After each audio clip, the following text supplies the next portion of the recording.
Desde entonces comenzó Jesús a predicar y a decir: arrepentíos, porque el reino de los cielos se ha acercado.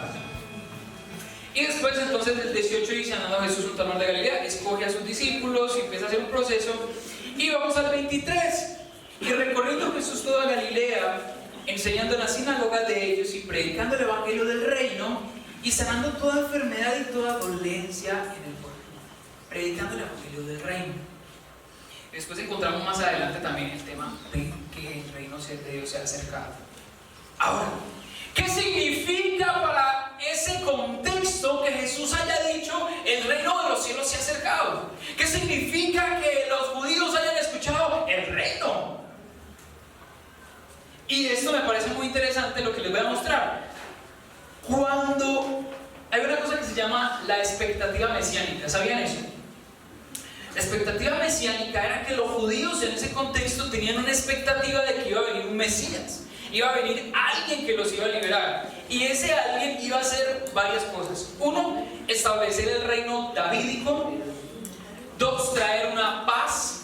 Y tres, darle una patada al imperio romano y por fin destruirlo y poder establecer el reino de Israel. Entonces estaban esperando un Mesías, el enviado. Estaban esperando que alguien viniera y que destruyera el imperio romano, y ahora sí, esto se prendió. Pero no. Llegó un tipo, era un pesebre, igual un bebé, y vino una situación distinta. Jesús es el contraste o lo opuesto a la esperanza o a la expectativa mesiánica, lo que la gente estaba esperando. Y en ese contexto empieza a decir a Jesús: el reino de los cielos se ha acercado. Y la gente dice: ¿what? Bueno, no digan what, y en hebreo hubieran dicho, no sé qué hubieran dicho. Pero ellos estaban esperando a un rey. Y llegó un siervo. ¿Sí? Y entonces aquí Jesús empieza a mostrar cuál es ese reino. Entonces vamos a hacer un pequeño estudio del libro de Mateo. El primer punto se llama los estatus del reino. Ese reino tiene unos estatus, ese reino es diferente, ese reino tiene unas situaciones particulares, ese reino tiene unos estatus. Y está desde el capítulo 5, está creo que hasta el 9:38. Y este estatus del reino quiero que observen sus Biblias. Ustedes tienen sus Biblias ahí, ¿cierto? Por favor, enciendan las Biblias y quiero que revisen un momentico los temas que vamos a revisar más adelante. ¿Sí? Miren los títulos. Capítulo 5 dice el sermón del monte, las bienaventuranzas. Jesús empieza a desarrollar una cantidad de estatutos en pro del reino. ¿Cuáles son esos estatutos? Bienaventurados los pobres, bienaventurados los que lloran, los mansos, los que tienen hambre, los misericordiosos, los limpios de corazón, los pacificadores, los que padecen persecución. Después les viene diciendo la sal de la tierra, la luz del mundo, versículo 14, Jesús y la ley. Y empieza Jesús a hablar una cantidad de cosas. Habla de la ira, habla de los juramentos, habla de la oración, habla de una cantidad de temas que para ellos eran nuevos. Los estatutos del reino vienen siendo algo totalmente opuesto a lo que ellos esperaban. Ellos esperaban guerra, cómo manejar las armas, cómo vencer a los romanos, la estrategia para cascar a los romanos. Y Jesús dice: bienaventurados que lloran. ¿Sí? Imagínense, usted está esperando a alguien que va a venir con: mira hermano, aquí se maneja esta arma, usted coge la arma así, esta es la estrategia, todo, y uno ya se arma la película, nos vamos a meter. Y viene un tipo y le dice: felices porque ustedes lloran. Entonces maneja así todo rudos, como que ¿qué sentido tiene un asunto de estos? Jesús está empezando a cambiar el paradigma. Jesús está cambiando la mente de esta gente y le está diciendo: estos son los estatutos del reino. Parece que perdió. El computador le dice Lázaro. Ahora, Jesús está diciendo una cantidad de elementos muy importantes sobre la oración. pero todo se me está cayendo. Y Jesús termina diciendo sobre el reino: la mies es mucha. Versículos 35 del capítulo 6, 7, revíselo ahí. 8. Es que no tengo una hojita, no te recuerdo. Es el capítulo. Que vean que le doy uso a la Biblia. Tanto la uso que se caen las hojas. Está la guerrerita mía. Hago un paréntesis. Como por ser seminarista, ahora le toca. Yo tengo Biblia en hebreo, en griego, tengo la Septuaginta, tengo la Stugartense, tengo Biblia de estudio y unos mamotretos, pero no hay como esta cosita linda.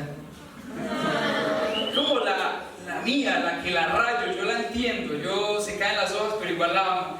Creo que es bueno volver a la palabra. Yo tengo los celulares, la Biblia en inglés, lo que sea, pero tengan una Biblia a la cual ustedes se deleitan, que usted coge la Biblia y dice: esta es la mía.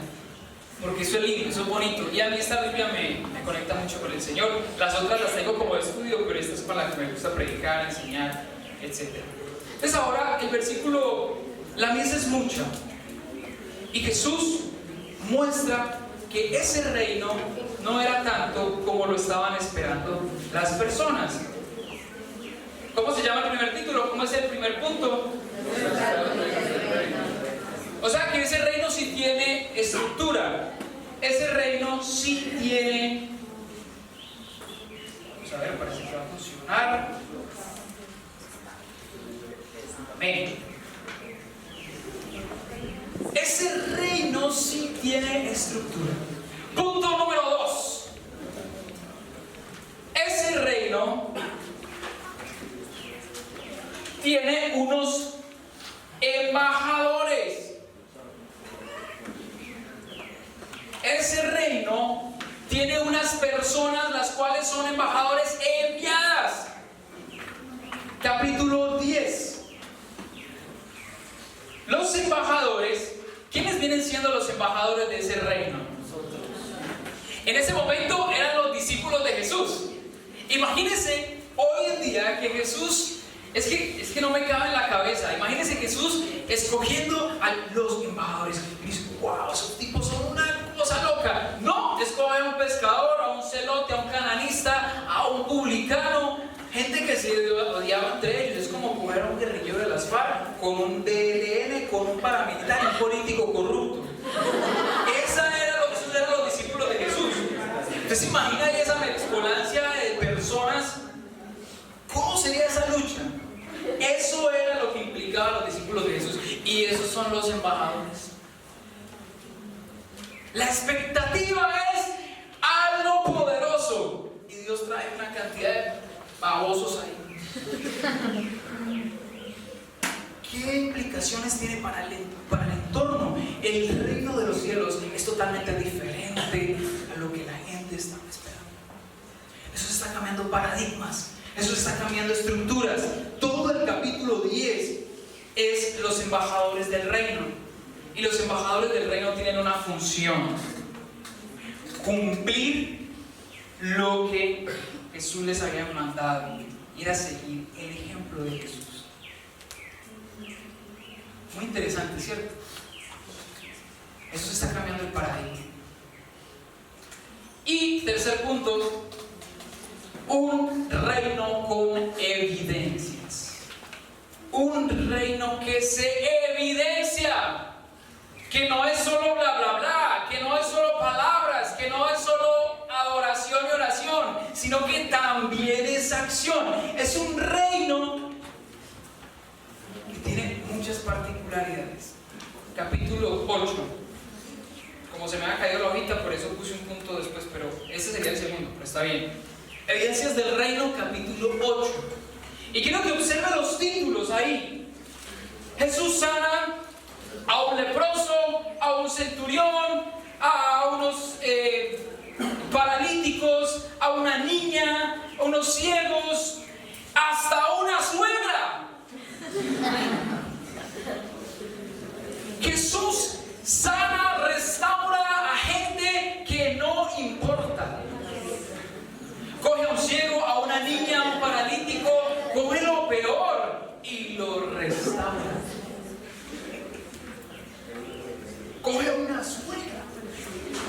la sana. Por eso Pedro no lo dejó, dijo, con la suegra ahí está bien, porque si vuelvo a la casa está la suegra sana. Se pegó de Jesús. Sanó a una cantidad de personas que en el contexto no valían nada. Las mujeres y los niños eran iguales a los perros. Esto es difícil decirlo, pero era la verdad. Los leprosos y los enfermos eran iguales a un estorbo, un perro, igual a lo que sea por ahí. Las castas o las esferas sociales se manejaban de una manera diferente. Los niños, las mujeres, los perros, los enfermos, los paralíticos, los ciegos, los leprosos no valían nada. Y Jesús los sana. Y Jesús los restaura. Y Jesús los levanta. Las evidencias del reino vienen siendo diferentes. Jesús cambia el paradigma social. Y este reino se caracteriza por impacto social, por un impacto diferente, por un cambio de chip, por un cambio de sistema. Jesús trae el reino. Entonces, tres cosas importantes para luego pasar al proceso pastoral. Yo estoy como encartado, estoy así. Mire, finalmente Jesús se enfoca en cambiar el estigma social y traer un nuevo concepto de reino. La gente pensaba en un reino que estaba relacionado con fuerza, con poder, con armas, con destrucción de un imperio, y Jesús trae un reino de restauración del débil, del menesteroso y los pobres, los suyos. ¿Qué implicaciones tiene para nosotros hoy decir que el reino de los cielos se ha acercado? ¿Qué implicaciones tiene uno decir arrepiéntanse porque el reino de los cielos se ha acercado hoy? Implica que nosotros nos disponemos y nos sometemos en la tónica del reino a restaurar a los que Jesús quiere restaurar, en sanar a los que Jesús quiere sanar, en ayudar a los que Él quiere ayudar. Hemos hecho misiones en La Guajira, con los guayú, y hacemos misiones cada año, estamos haciendo unos procesos allá.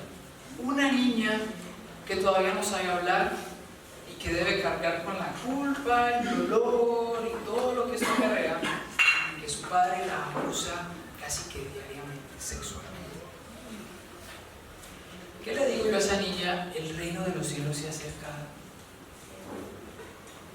¿Qué significa yo decirle a ella, el reino de los cielos se ha acercado? ¿Qué significa?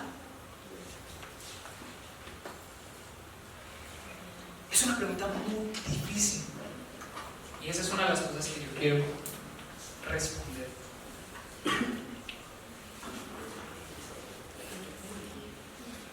Vamos a Mateo 10:37.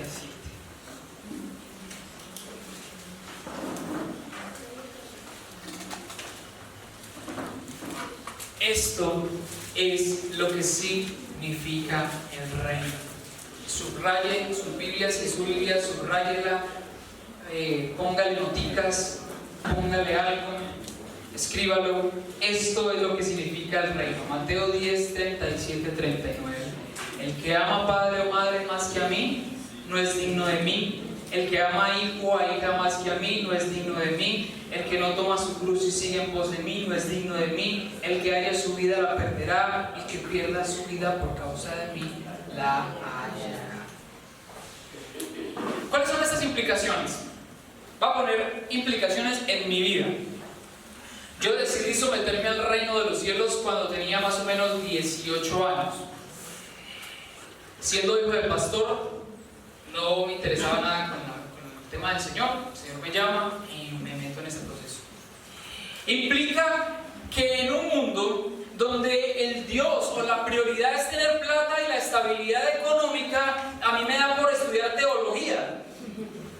¿Sí? Implica meterse a estudiar teología teología en un mundo donde la gente no lee la Biblia. Es una profesión obsoleta, costosa, obsoleta. Y que a veces a mí la gente me pregunta: ay, ¿usted estudia teología? Ay, es que usted va a ser padre. ¿Y usted qué va a hacer? ¿De qué va a vivir? Es que yo no estoy aquí por esto. 2. En La Guajira, como les había comentado, fuimos hace un mes y algo. Eso allá es muy duro y nosotros vivimos con la comunidad, nos metemos con la comunidad a trabajar con ellos, a restaurar, a traer el reino de los cielos, porque allá, aunque conocen de Cristo, es una situación muy difícil, la pobreza, la desnutrición, etc. Y allá adquirí una enfermedad y la tengo en la piel. Es una cosa que llegué con todo el cuerpo, hace parte de las situaciones que ellos viven, hace parte de las cosas que ellos viven, y yo me metí allá con esa gente y casi que no me bañé por una semana. Y para ir al baño, entonces uno preguntaba: bueno, ¿y dónde es el baño? ¿Cómo es el tema del baño?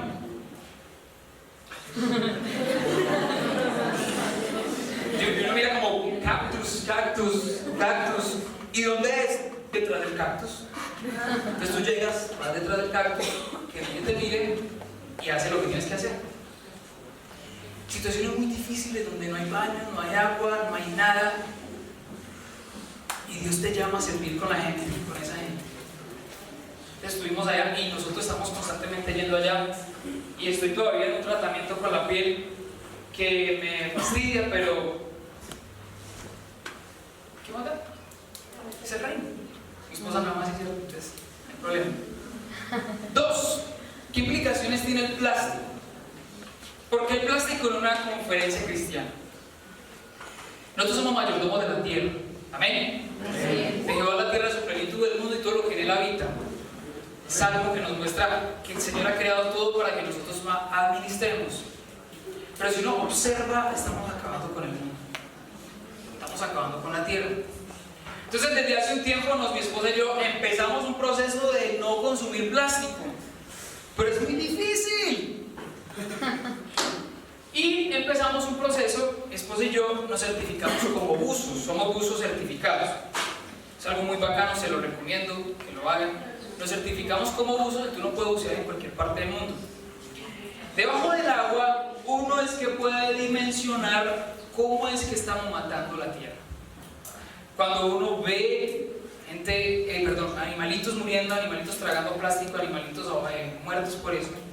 Entonces ver un caballito de mar que su hábitat se está acabando porque nosotros mismos lo estamos destruyendo, y ver los corales, eso es una masacre de corales, eso es una masacre, muertos por nuestra negligencia en cuanto al manejo de la tierra. Entonces estoy en eso, en una lucha, en asumir el reino, en ir. Y hay otro tema que les quiero comentar para empezar con 3 puntos pastorales que quiero darles. Es una decisión que mi esposa y yo tomamos, ya está tomada, ya está decidida. Mi esposa y yo nos casamos, ya llevamos 4 años de casados, estamos sanos, estamos muy bien, estamos felices, y tomamos la decisión de adoptar. Lo dijimos a unas personas: pero ustedes están sanos, tengan lo suyo. Y le dije como: pero usted no se da cuenta la cantidad de niños que están siendo abandonados, que nadie los recibe, que nadie los quiere adoptar, y que siguen creciendo y que van a crecer con dolor, y que seguimos diciendo: es que no somos homosexuales, y usted no hace nada. Entonces mi esposa y yo tomamos la decisión de adoptar, y vamos a empezar ya el proceso. Estamos en el proceso de tener, estamos sanos, pero para mí ese es el evangelio: amar al que nadie ha querido amar, como Dios me amó a mí. Amén. Yo no era nadie, y Dios dijo y me dijo: venga para acá. Amar a alguien que va a venir con problemas, con dificultades, de otra familia, lo que sea, ese va a ser mío. Ese es el evangelio. Y ya estamos en el proceso de papeles con el bienestar familiar. ¿Qué implicaciones tiene para nosotros entender que el reino de los cielos se ha acercado? Para algunos, para mí implica ir a La Guajira constantemente, gestionar recursos y enviar. Tenemos un comedor estamos dando comida a casi 120 niños semanal. Implica a veces sacar plata de donde no hay para enviar. Implica visitarlos y aguantar calor y vivir con ellos y llegar con enfermedades. Implica a veces salir de muchas comodidades para dejar de consumir plástico y dejar de hacer una cantidad de cosas. Implica un cambio de nuestra mentalidad, entender el reino de los cielos. El reino de los cielos no es solo predicación. Jesús trae evidencias del reino. Jesús muestra los decretos del reino. Jesús manda a que vivamos el reino, y el reino se vive de una manera difícil. El que no está dispuesto a coger su cruz no es digno de mí. Esa es la cruz. Esta viene siendo mi cruz en este momento. Y en ese momento me fastidia. Y para algunos, ¿cuál será la cruz? ¿Cuál es la cruz que queremos coger? Nosotros como jóvenes tenemos mucho que perder y nada que perder. Hay gente que tiene ya tantos años, tal empresa y su imagen allá está, pero ¿por qué no hace misiones? No, porque estoy aquí. Usted y yo no tenemos nada que perder.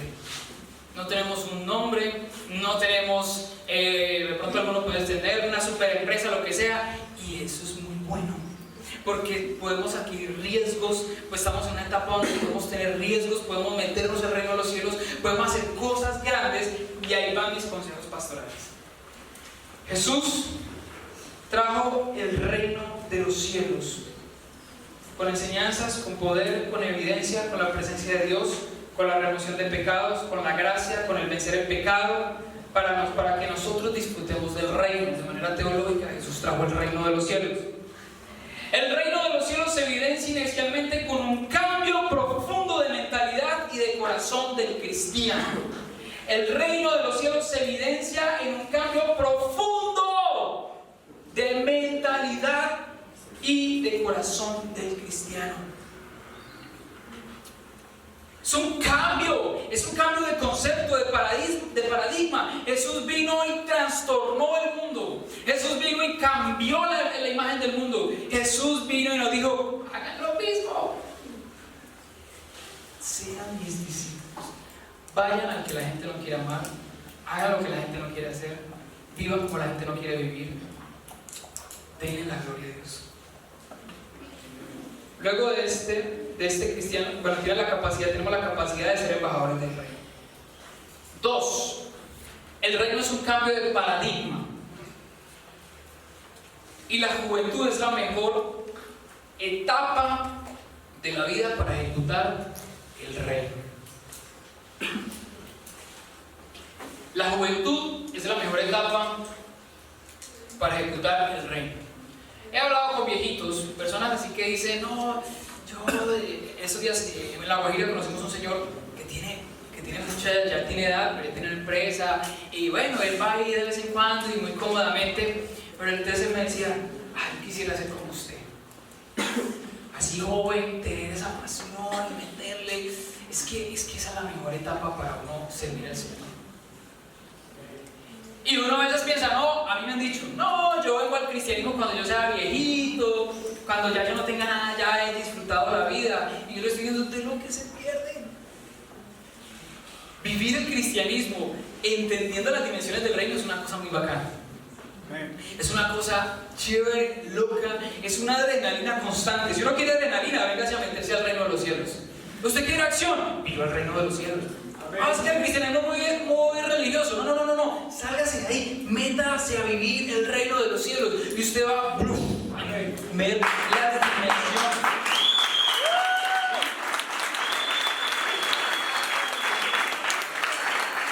Mire, ese es el mejor momento para usted vivir el reino de los cielos. Y yo no sé qué está. Mientras de pronto está en el campamento y yo estaba hablando y todo, hay algo que esté en su corazón que usted diga: esto aquí está, que yo no sé ni cómo me lo voy a sacar, sueño con eso, me quita a veces del sueño, no sé, estoy en un descontrol. Siga desarrollándolo en el reino. Es que me encanta trabajar con personas desplazadas, pero es que no tengo la plata. No importa, es que usted está llamado a servir al reino de los cielos. Y le voy a decir una cosa: el que invita, paga. Si el Señor lo invita, Él le paga. Y lo voy a decir por experiencia. Él me invitó, Él me llamó al reino de los cielos, y a veces yo estaba aquí y el Señor paga. La juventud es la mejor etapa para vivir el reino. Vivan el reino. Y ojalá no lo vivan solo, cásense también, para que no lo vivan solos. Tenemos capacidades, tenemos fuerzas. Miren, presten atención, ustedes y yo, porque eso, yo me identifico con ustedes, somos jóvenes. Tenemos sueños, tenemos capacidades, tenemos fuerzas, tenemos energía, tenemos visión, tenemos múltiples habilidades. Tenemos a veces tiempo, cosa que después no se va a tener. Tenemos una cantidad de cosas, no las desperdicien. Eso es muy valioso en el reino de los cielos. Nuestra praxis solo será cambiada cuando haya una conversión profunda de corazón. Es decir, ¿qué le está pasando a la iglesia que no tiene una buena praxis? La iglesia no tiene una conversión profunda en el corazón. La iglesia no ha interiorizado qué es vivir el reino. La iglesia se está categorizando por construir sus reinitos y no vivir el reino de los cielos. El reino de los cielos se vive cuando uno está dispuesto a dejar mi reino para pensar en el reino de los cielos. Entonces ustedes y yo estamos en una posición afortunada. Estamos en una posición increíble. Estamos en un momento tremendo para someternos al reino de los cielos.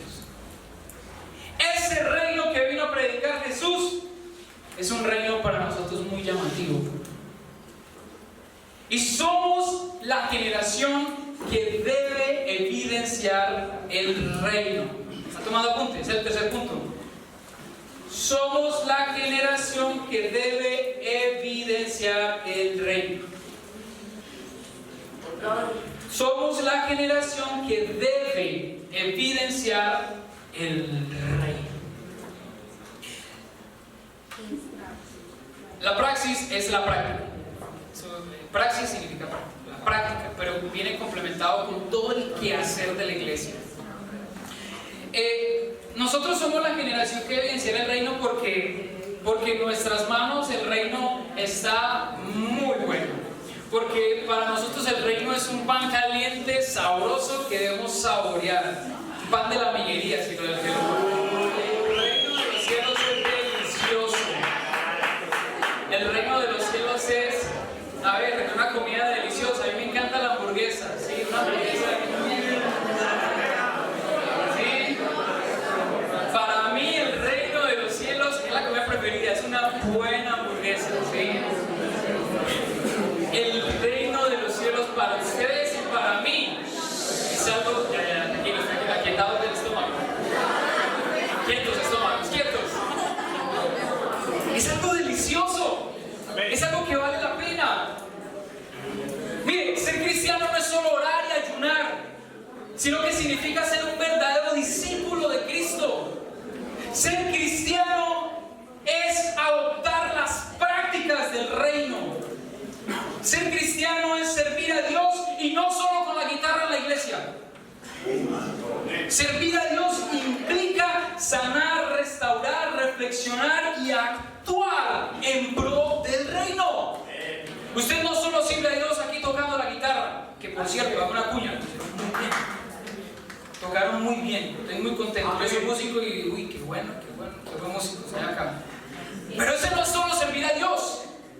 Usted no solo sirve a Dios aquí o dentro de la iglesia. Hay gente que se frustra y me dice, ay, es que yo no tengo tiempo para servir a Dios. ¿Qué? ¿Y dónde Dios lo llamó? No, estoy haciendo esto y esto y esto, y tengo un lugar, tengo un taller de confección y estoy dirigiendo unas mamás. ¡Ahí está! ¡El reino! El reino de los cielos implica más allá. El reino de los cielos implica ir al necesitado, al pobre, el menesteroso, el abatido, la viuda, el huérfano. Esa es la objeción que hacía Jesús contra el pueblo de Israel. Les decía, ustedes simplemente se mantienen adorando y estoy cansado de sus adoraciones, estoy cansado de sus cultos. Vayan y entiendan qué es lo que es justicia y misericordia. Amén. Esto es lo que el Señor les está hablando a los profetas, en el tiempo de los profetas del pueblo de Israel, y nos lo dice a nosotros hoy. El Señor está cansado de nuestros cultos. Cuando nosotros no practicamos la justicia, la misericordia, no ayudamos al abatido, al menesteroso, la viuda, el huérfano. Ese es el reino de los cielos. ¿Usted quiere vivir el reino de los cielos? Amén. Estamos en la mejor etapa. Estamos en la época. Mire, usted tiene talentos, ver los músicos hoy, y me imagino que hay otra cantidad de músicos, ver una cantidad de comunicadores sociales, ver una cantidad de psicólogos, ver una cantidad de ingenieros, ver una cantidad de abogados para el reino de los cielos.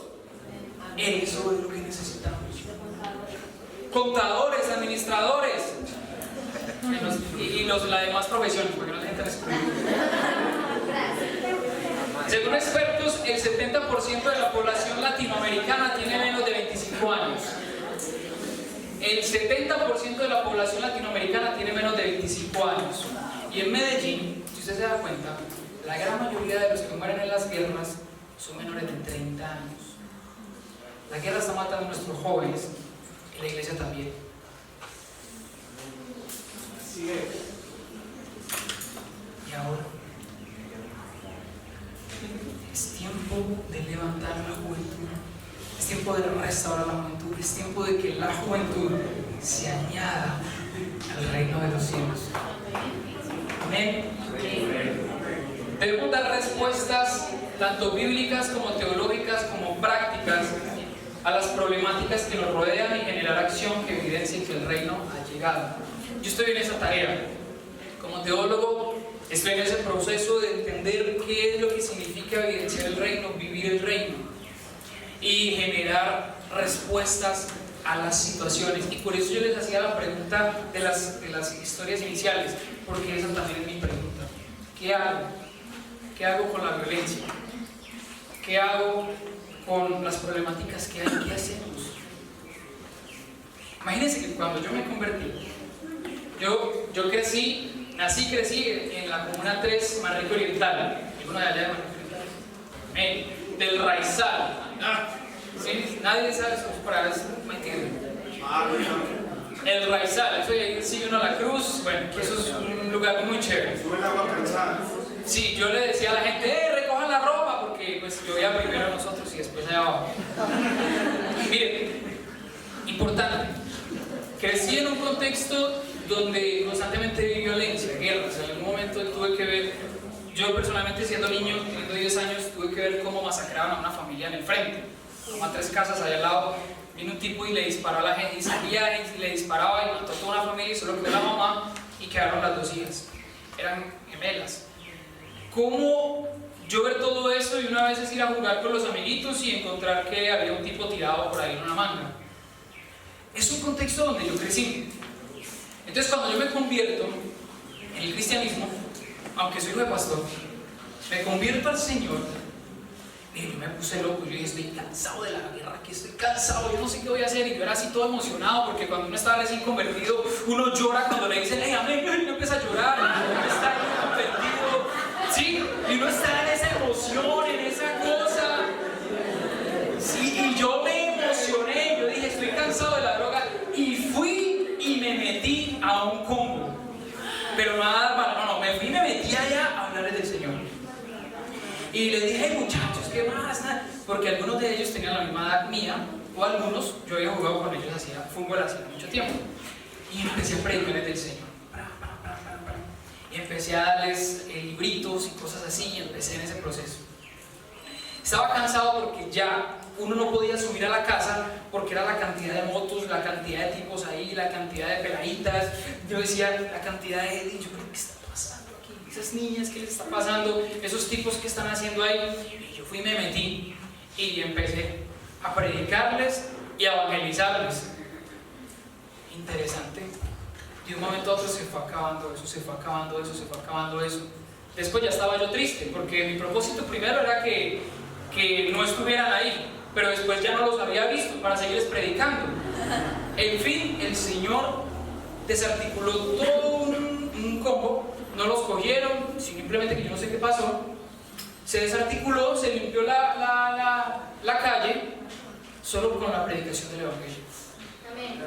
Eso puede generar, si nos vamos y nos metemos a otras partes, ¿y cuál es el miedo? Y la pregunta es, ¿quién dijo miedo? Tenemos todo por perder.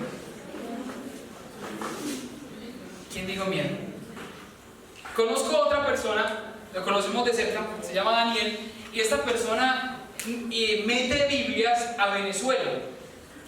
Eso es una odisea. Uno dice, no, que en China meter Biblias, eso vaya hacia que Venezuela meter Biblias.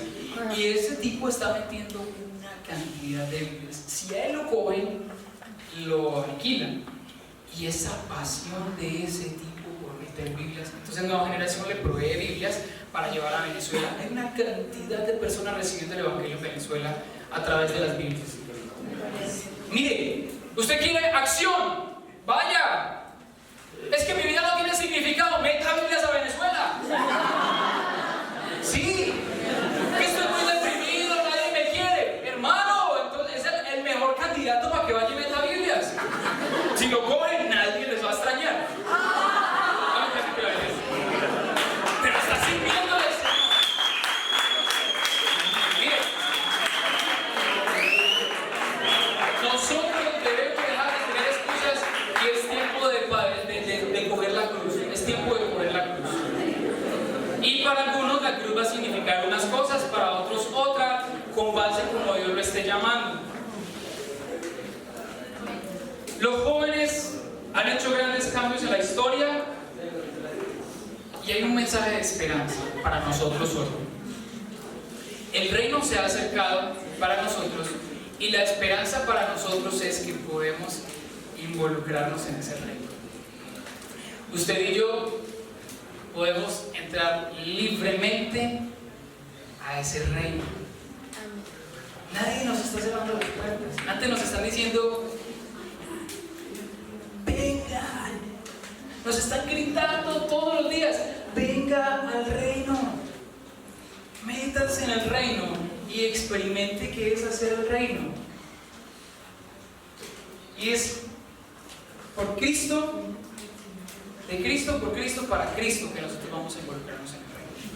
No es para nuestra propia gloria, no es para nosotros ser visibles, es por Él, de Él y para Él. Entonces, yo no sé, estos son algunos consejos que yo quisiera darles. No sé cómo está usted, bueno, también el Señor sabe cómo estoy yo, pero yo no sé cómo están ustedes, algunos no los conozco, en cuanto a su práctica de la fe. En cuanto a su vivir de fe por fe. Yo no sé a qué lo está llamando el Señor. Si es meterse quién sabe dónde, si hay una carga tremenda por ir a los que el Señor está buscando. Usted se ha sentido con mucho miedo, porque entrar al reino de los cielos sí da miedo. Eso es solo para valientes, y solo los valientes y los violentos. Hay una persona que dice: los violentos arrebatan el reino. Amén. Yo no sé usted cómo está,